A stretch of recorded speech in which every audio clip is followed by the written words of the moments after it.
Shalom saudara-saudara, selamat pagi, selamat memasuki hari yang baru, hari yang pertama di bulan yang baru yakni 1 Agustus 2023. Saya percaya bahwa di bulan Juli kemarin Tuhan sudah menyertai, melindungi, bahkan menolong saya dan saudara dalam setiap pergumulan-pergumulan kita.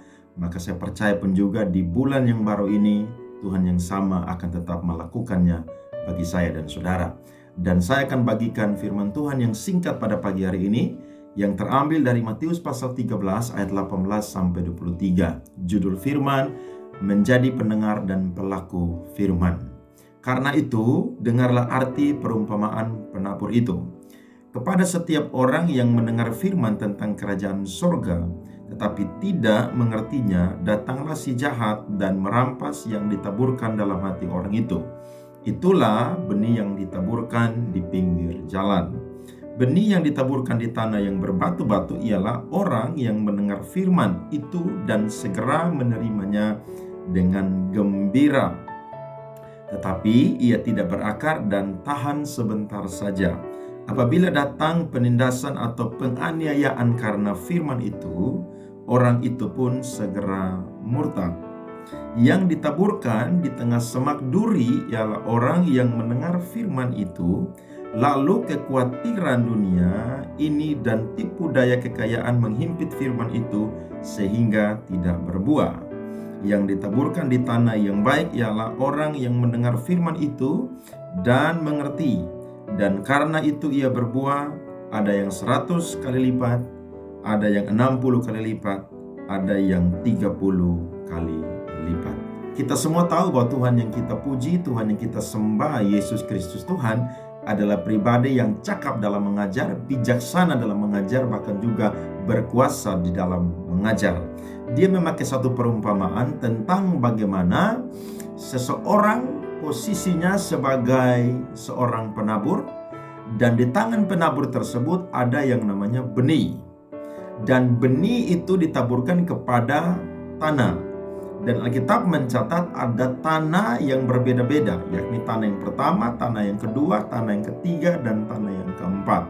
Yang menariknya adalah penaburnya sama, benihnya sama, tetapi tanahnya berbeda. Nah, ini satu informasi yang bagus sekali untuk saya dan saudara melihat bagaimana Tuhan mau bahwa saya dan saudara menjadi orang-orang yang mengalami transformasi karena benih firman Tuhan yang ditaburkan adalah benih yang bukan mematikan saya dan saudara, tapi benih yang menghidupkan. Dan Alkitab mencatat bahwa ternyata tipe daripada tanah yang pertama adalah tanah yang keras. Alkitab mencatat bahwa benih itu ditaburkan.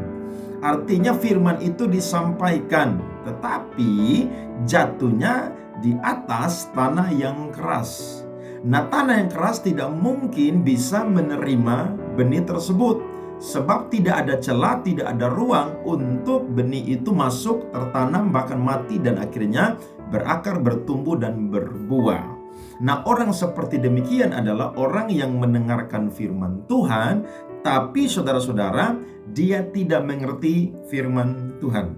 Ada berapa banyak orang yang datang ke gereja, badannya ada di gereja, tapi pikirannya, bahkan telinganya dan hatinya tidak ada di gereja. Ini sesuatu yang Tuhan Yesus sudah melihat saudara-saudara 2000 tahun yang lalu, sehingga dia menggambarkan hal ini dan dituliskan dalam kitab suci yakni Alkitab, sehingga saya dan saudara perlu menyadari hari-hari ini bahwa posisi kita, apakah saya dan saudara menjadi orang-orang yang hatinya, hidupnya seperti tanah yang keras, yang ketika kita ada di gereja, pendeta boleh berkhotbah dengan berapi-api, dengan semangat, dengan teologi yang cakap, tapi saya dan saudara tidak mengerti firman Tuhan. Karena mungkin badan kita ada di gereja, tetapi hati, pikiran, telinga kita itu kemana-mana atau ngelantur kemana-mana, tidak mau yang namanya serius mendengarkan firman Tuhan. Sedangkan tipe yang kedua adalah saudara-saudara, benih itu ditaburkan di tanah. Tapi Alkitab mencatat lebih banyak bebatuannya. Ketika tantangan datang, maka orang itu segera murtad. Padahal Yesus berkata dalam ayat yang ke-20, ketika dia mendengarkan firman Tuhan, dia menerimanya dengan gembira. Nah, ini sama seperti orang-orang di gereja yang ketika dengar firman Tuhan, dia lantas sekali mengatakan amin, amin, haleluya, puji Tuhan.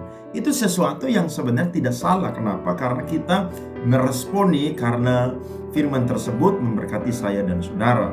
Tetapi bukan hanya sampai di bergembira, tetapi saya dan saudara harus yang namanya menerima, kemudian berakar. Akhirnya saya dan saudara menjadi anak-anak Tuhan yang berakar, bertumbuh, dan berbuah manis untuk kemuliaan nama Tuhan. Nah, tanah yang ketiga adalah saudara-saudara, tanah yang lebih banyak semak duri. Sehingga ketika benih itu tumbuh, maka benih itu segera dihimpit oleh semak duri tersebut. Semak duri tersebut itu berupa yang namanya kekhawatiran, bahkan juga daya tarik dunia. Sehingga seseorang boleh dalam pertumbuhan imannya dia menuju yang namanya kedewasaan penuh kepada Tuhan. Tapi ternyata di tengah-tengah perjalanan hidup bahkan imannya, dia khawatir, dia dipikat oleh daya tarik dunia, hal-hal dunia yang menggiurkan dia, sehingga akhirnya dia lebih yang namanya dihimpit dengan hal-hal tersebut, dan akhirnya dia segera melupakan firman Tuhan itu, dan dia tidak mau lagi untuk berjalan di dalam tuntunan firman Tuhan tersebut. Nah, orang seperti demikian adalah orang yang hari-hari ini pun juga kita ketemu di mana-mana, saudara-saudara. Ada orang yang kita ketemu selalu menceritakan permasalahannya, pergumulannya. Dia merasa bahwa dialah yang paling menghadapi masalah yang paling besar di muka bumi ini. Padahal ada begitu banyak orang di luar Tuhan Yesus Kristus yang lebih menghadapi penderitaan yang lebih berat daripada dia. Ataupun juga ada yang sedang bertumbuh, tapi karena daya tarik dunia, kemewahan dunia, akhirnya dia segera melupakan Kristus sang firman tersebut, dan dia akhirnya murtad, sehingga dia menjadi orang yang akhirnya tidak sehat dalam iman, bahkan juga meninggalkan Tuhan Yesus. Sedangkan tanah yang keempat adalah tanah yang benar-benar banyak tanahnya, subur tanahnya, dan ketika tanah itu menerima benih tersebut, Alkitab mencatat bahwa tanah itu menghasilkan buah. Ada yang 100 kali lipat, 60 kali lipat, dan 30 kali lipat. Ternyata kalau kita baca firman Tuhan di sini, rahasianya adalah ketika orang tersebut mendengarkan firman Tuhan, bukan hanya sampai di mendengarkan firman Tuhan, tetapi saudara-saudara, dia mengerti. Mengerti di sini, saudara, bukan sekedar mengaminkan firman Tuhan, tapi dia tahu bahwa apa yang dia dengar itu dia mau komitmen untuk melakukannya. Dan ketika dia mau komitmen untuk melakukannya, maka terjadilah pelipat gandaan dalam kehidupan rohaninya. Ada yang 100 kali lipat, 60 kali lipat, dan juga 30 kali lipat. Saya percaya kalau saya dan saudara ada di posisi hati hidup kita seperti di tanah yang keempat, maka saya dan saudara akan melihat ada begitu banyak buah-buah kehidupan rohani yang keluar dari kehidupan kita.